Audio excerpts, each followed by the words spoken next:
Hello, detectives.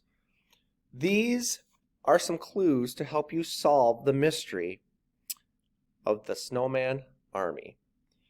Your first clue is involving multiplying fractions by whole numbers. This is the only thing that we really have not done yet this year. We will do this in the next chapter, and I'm just going to briefly explain how you would multiply fractions. The concept is not that difficult. You may encounter a fraction like 3/4 times 2. So the fraction 3/4 times 2 is an example of one that you may have to solve. In order to solve these multiplication of fractions, you're going to rewrite the fractions as 3/4. So the first fraction you keep the same. And then your second fraction, 2 over 1, is the the second fraction of 2 is the exact same as 2 over 1 because 2 divided by 1 is 2. So what we're going to do is we're going to rewrite the second fraction, the second number, if it's a whole number, we're going to rewrite it as 2, or that first number, over 1. So if this number was a 5, it would be 5 over 1. If it was a 7, it would be 7 over 1.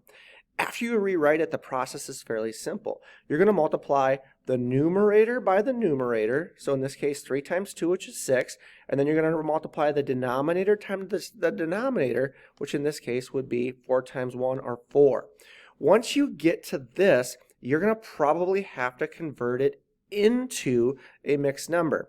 As you all know, this is a division problem, so we're going to make it into a division problem as 6 divided by 4.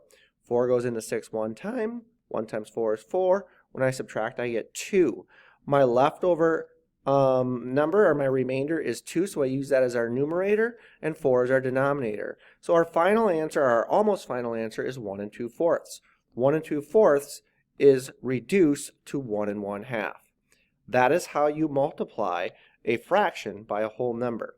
Second example, 1/9 times 7. Again, rewrite the first fraction as you see it. Rewrite the second fraction as the whole number over 1.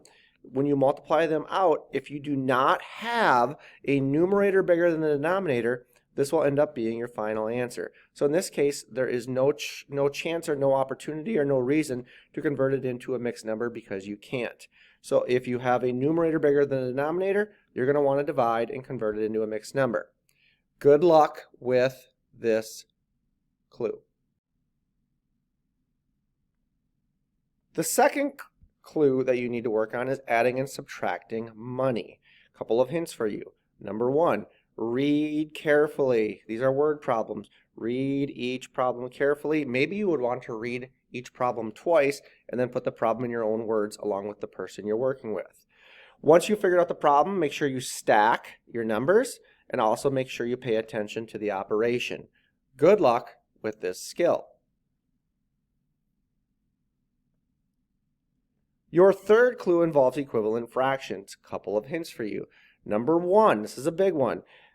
Reduce first if you can. So if you have a fraction that can be reduced, I would reduce it first if possible. Once you have reduced it, if you need to reduce it, I would highly recommend making bubbles to find out the missing number in the second fraction.